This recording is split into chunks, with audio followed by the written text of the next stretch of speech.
Good morning সকলকে। আহ, দেখো, আজকে ই কমার্সের পরবর্তী ক্লাসে ইলেকট্রনিক পেমেন্ট সিস্টেমটা করাবো। তো আগেই বলে দিই যে মাঝে আমার একটু গ্যাপ হচ্ছে। আসলে অলরেডি তোমাদের সিলেবাসের অনেকটা পোর্শনই কমপ্লিট হয়ে গেছে, সেই জন্য এখন যদি কিছুটা গ্যাপ পড়ে আমার মনে হয় সেরকম ভাবে তোমরা পেছিয়ে যাবে না, সেই জন্য একটু একটু গ্যাপ হচ্ছে। তো আজকে যেটা করাবো এই টপিকটা কিন্তু কম্পিউটার সায়েন্স, কম্পিউটার অ্যাপ্লিকেশন সকলেরই আছে। আচ্ছা, ইলেকট্রনিক পেমেন্ট সিস্টেম মানে অনলাইনে যে পেমেন্ট আমরা করে থাকি সেই সিস্টেমটাকে বলা হচ্ছে।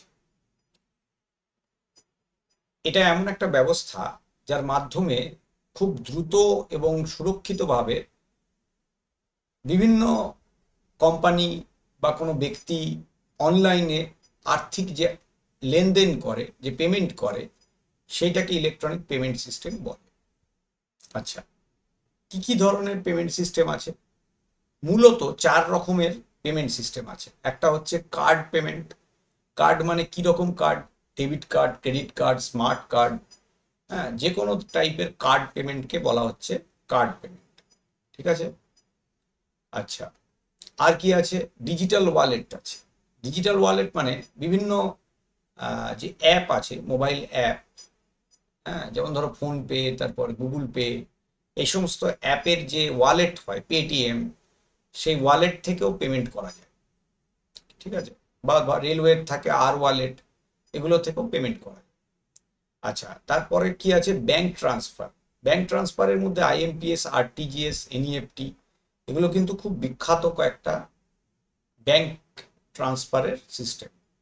মানে একটা ব্যাংক থেকে টাকা অন্য ব্যাংকে যখন ট্রান্সফার হবে তখন যে পদ্ধতিগুলো ব্যবহার হয় সেই পদ্ধতিগুলোর নাম যেগুলো আমি লিখে দিয়েছি এইগুলো। এছাড়া আরো কিছু ইলেকট্রনিক পেমেন্ট সিস্টেম আছে, যেমন ধরো নেট ব্যাংকিং। হ্যাঁ, নেট ব্যাংকিং মানে ব্যাংকের অ্যাকাউন্ট থেকে টাকা পেমেন্ট করা যায়, বা পেমেন্ট অ্যাপগুলো ব্যবহার করে পেমেন্ট, ওয়ালেট ছাড়া ব্যাংক থেকে টাকা আমরা পেমেন্ট অ্যাপের সাহায্যেও পেমেন্ট করতে পারি।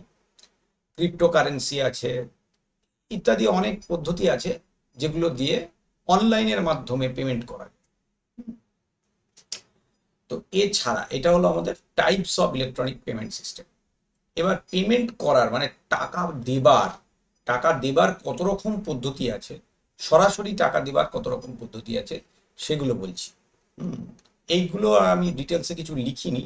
এই যে ছটা রয়েছে, একটা হচ্ছে ক্যাশ, মানে আমরা কাউকে কোনো টাকা দিতে চাইলে হাতে হাতে ক্যাশ দিতে পারি, বা কেউ নিতে চাইলে হাতে হাতে ক্যাশ নিতে পারে। এটা সবচেয়ে পুরনো সিস্টেম। তারপর ধরো কার্ড বেস পেমেন্ট আছে।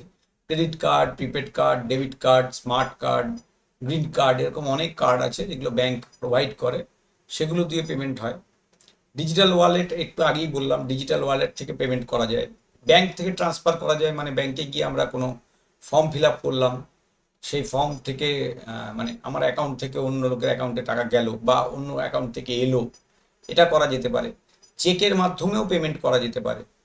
ব্যাংকে ফর্ম ফিল আপ করেও হতে পারে, অনলাইনেও ট্রান্সফার হয়। আর চেকের মাধ্যমে হলে ব্যাংকের লোক যারা, তারাই আমাদের হেল্প করেন এই কাজ করতে। বাই নাও পে লেটার একটা মানে মডার্ন একটা পদ্ধতি, যেখানে আগে কিনে পরে দাম দিতে হয়, মানে পোস্ট পেড আর কি। তো সেই পদ্ধতিতেও পেমেন্ট করা হয় অনেক সময়। আর ক্রিপ্টোকারেন্সি হচ্ছে অ্যাকচুয়ালি একটা মানে সিকিউরড পেমেন্ট পদ্ধতি। ওইটা ডিটেলসে পরবর্তী ক্ষেত্রে করাবো আমি, সেজন্য এখন অতটা বলতে চাইছি না। আচ্ছা, এবার নেক্সট হচ্ছে, তো এগুলো হচ্ছে আমাদের পেমেন্ট যে টাইপগুলো ছিল, সেই পেমেন্ট টাইপ, বুঝতে পারলে? আচ্ছা, এই অধ্যায়ের যে পরবর্তী অংশগুলো আছে সেই অংশগুলো আমি তোমাদের পরের ক্লাসে করাবো। হ্যাঁ, তো এখন দেখো আবার কয়েকটা ক্লাসে আমি করিয়ে দিচ্ছি। দুটো চ্যাপ্টারই আমাদের বাকি আছে, তার মধ্যে একটা অলরেডি শুরু হয়ে গেল, যেটা আমাদের অনলাইন পেমেন্ট আর কি, ইলেকট্রনিক পেমেন্ট সিস্টেম যেটাকে বলছি। তো সেই অনলাইনে যে টাকা পয়সার লেনদেন, সেই পদ্ধতিটা সম্পর্কে আজকে এইটুকুই করালাম। লাইক করবে, শেয়ার করবে, কোনো প্রশ্ন থাকলে আমাকে কমেন্টে জানাবে। আর পরবর্তী ক্লাসে নেক্সট অংশটা করাবো। থ্যাংক ইউ সকল, আজকের ক্লাসে এইটুকুই রাখছি।